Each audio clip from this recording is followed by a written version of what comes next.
Okay, so as we've been graphing before now, we've been graphing functions or equations where when I have an x value, I have corresponding y value, the input output, and then that could normally be graphed as a continuous function or some form of equation, not necessarily continuous, but where when I had an example of a linear equation, I would have just a straight line, and we knew that every point along there fell into the same solution, so it was 100% accurate when I put information into the equation.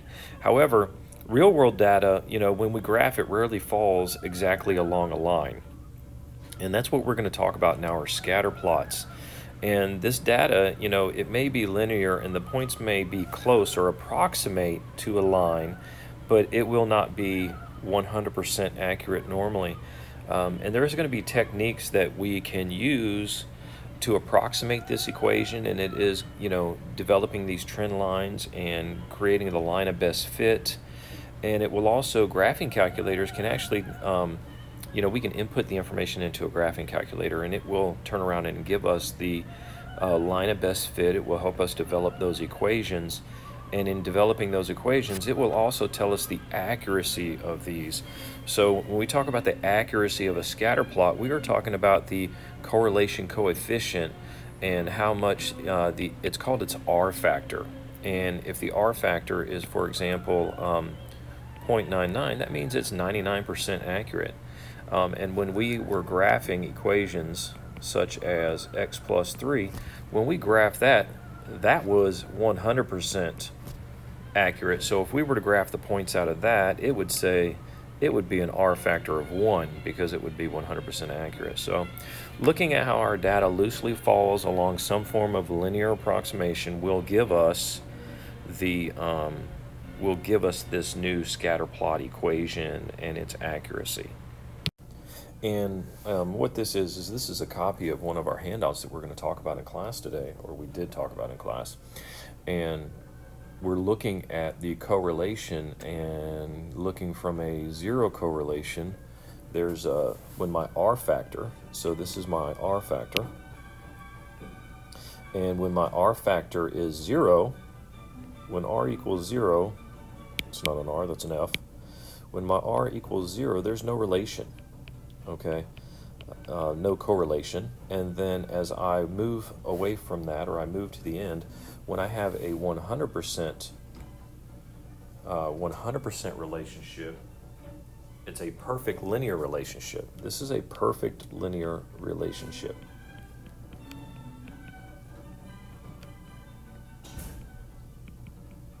And the only thing that we can look here is that it's a perfect linear relationship and it has a positive slope, and then it's when we come over here, we also have a perfect linear relationship at -1. It's a perfect relationship, and if you look, it's just a perfect relationship in a negative slope. So that's the only difference. It's a negative correlation. And then as we go from 0 out to 1, we are developing a strong relationship. We have strong relationships out here as we get closer to that 100%. And then at 0, we may have no relationship, but as we go out, this may be a weak relationship.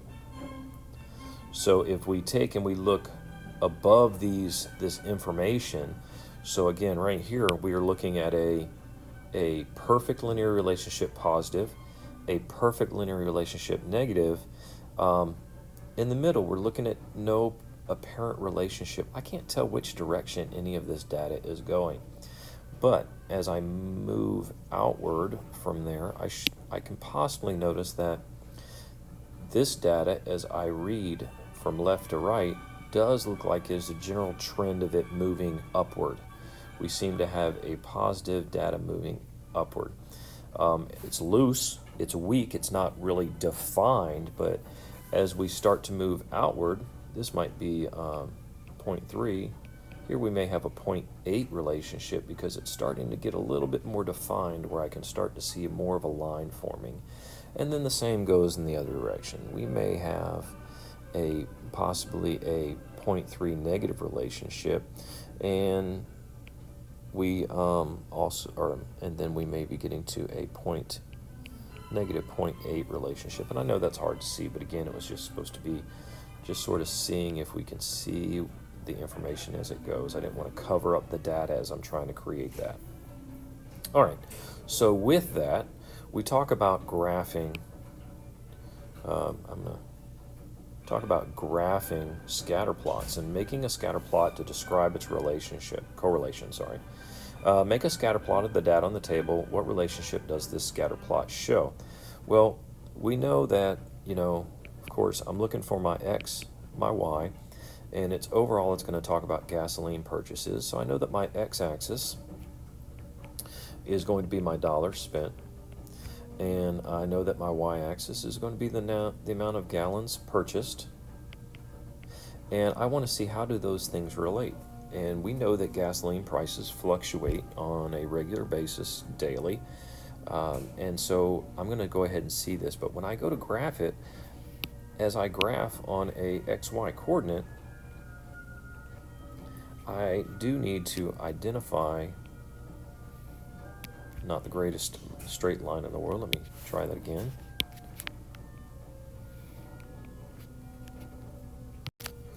Okay, so I have my axes drawn here, and so I need to do, when I'm calculating where to graph from, I'm going to look at my X values, and I see that the lowest X value I have is 4. The highest X value I have is 13, so I need to make sure that my data goes from 4 to 13. So let's see. So I've gone and graphed input values from 4 to 13 because that's where my data falls, and then it looks like when I'm talking about my output, my Y values, the largest Y value I have is 3.3, and then the lowest is 1.1. So I can go ahead and I am just going to graph 1, 2, 3 gallons. Actually 4 gallons because I'm a little bit over 3. And so that is my initial indicators on my graph, and now I can just go ahead and graph my ordered pairs. And graphing those, for example, 10 and 2.5. So when I spend $10, I purchase 2.5 gallons of gas. When I spend $11, I ended up purchasing 2.8 gallons of gas, and so forth. And we go ahead and graph these. Okay, now that I've plotted these points, as you can see, they don't fall in a straight line. And even if we look too at when I spent $10, it looks like one day I bought 2.5 gallons of gas, and the next day I bought 2.6 gallons of gas. So we don't have this linear. So what we're going to do now is we can go ahead and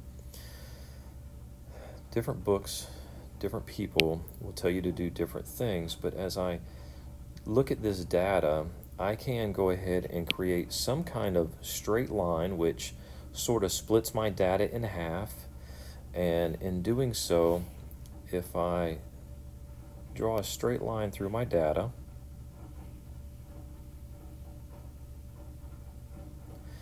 now this straight line through my data, and I sort of have a little bit of my information above my line, I have a little bit of information below my line.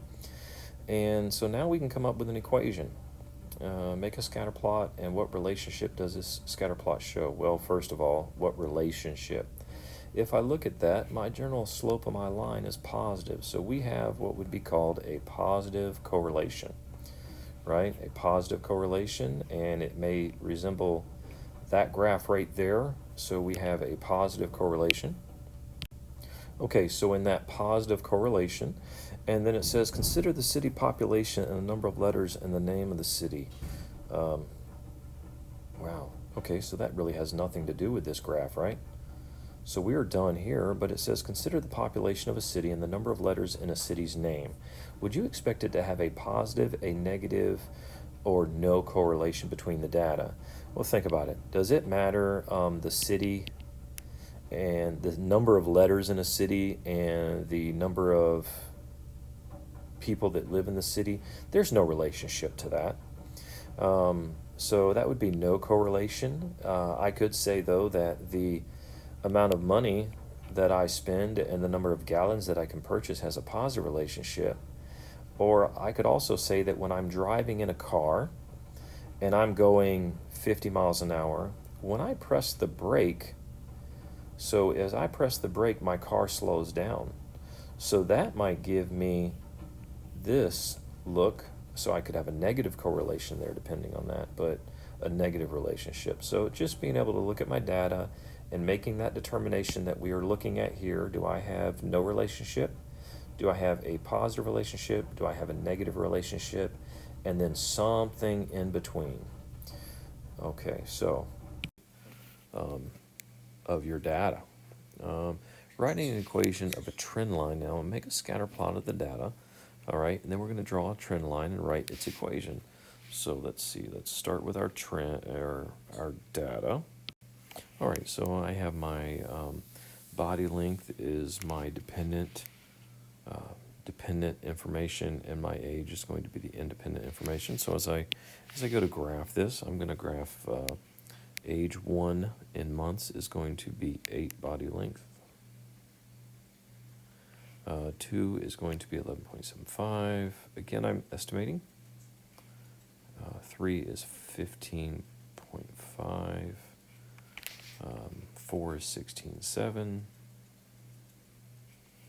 5 is 20.01. 6 is going to be 22. 8 is going to be 26. And number 9, in 9 months, you're going to be 29. So now we don't have an exact relationship here. So we do have a scatter plot. And it says, draw a trend line and write the equation. Well, if I draw a trend line here, what you end up having is the data. As I draw my trend line, I want to sort of split my information. Right, straight lines sort of going through my data. And this thing right here we know should be my y-intercept. So it looks like I intercept somewhere around the points of maybe 7.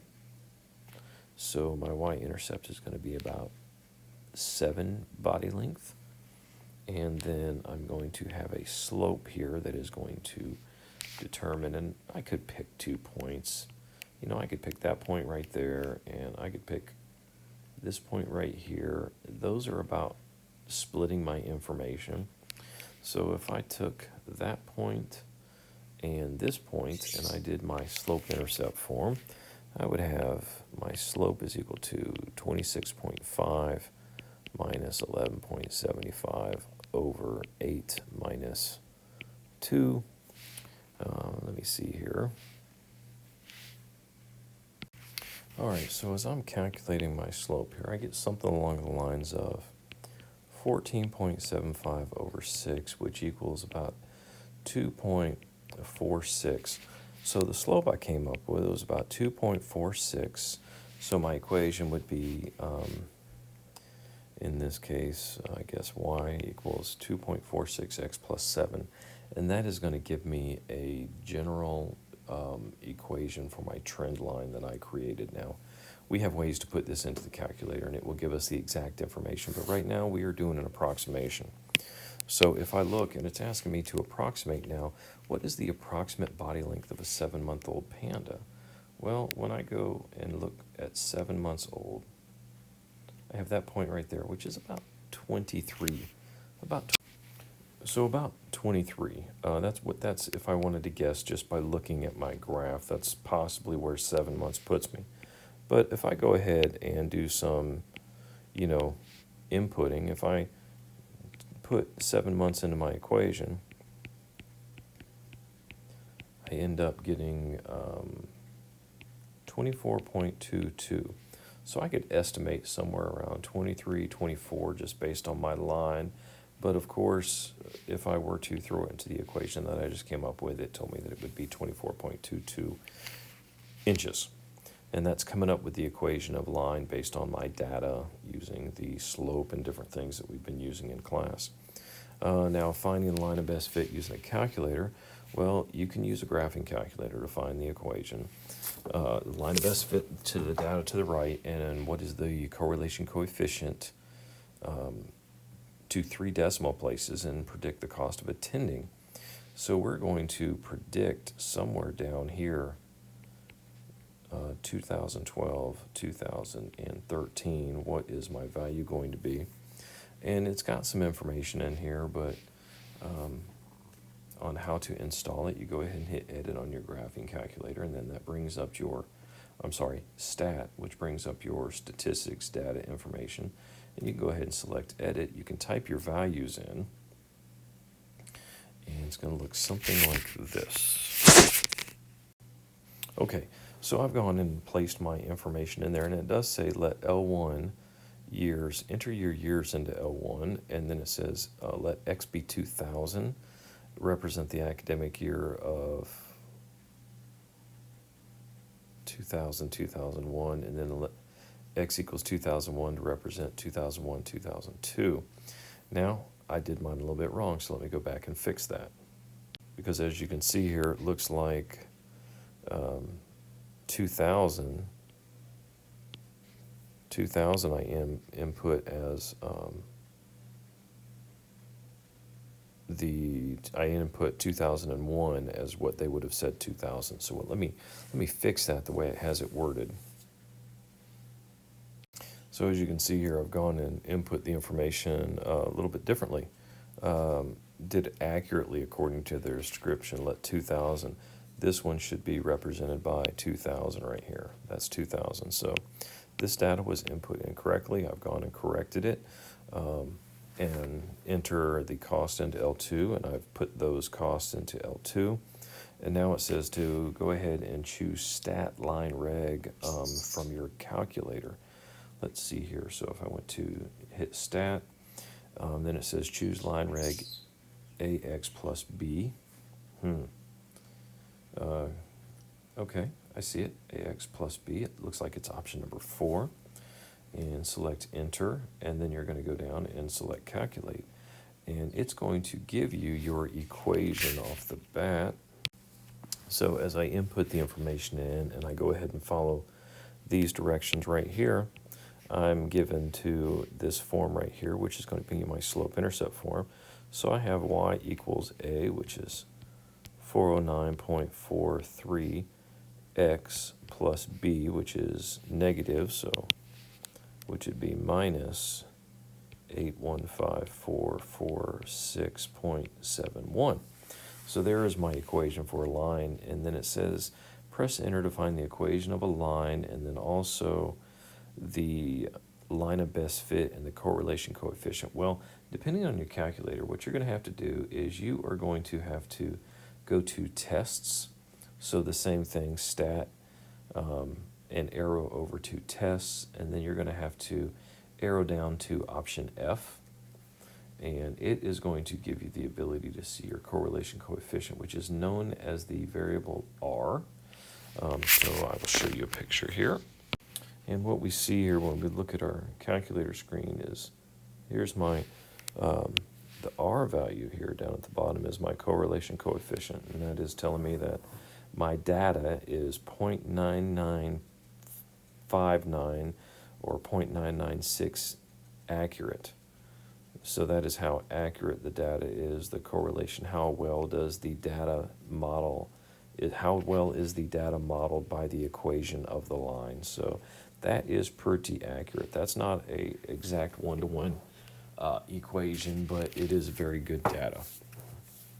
And then it says, predict the cost of attending in 2016 academic year. Well, according to our instructions, the 2017 year should be listed as 2016. And we never predicted 2012 over there, but that's okay.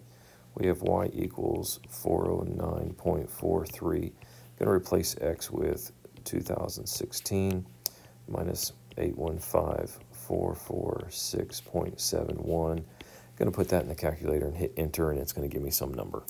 So there you go. That's using your calculator and your graphing options to come up with lines of best fit and to identify how accurate they are with their correlation coefficient, which is represented by R. Moving on.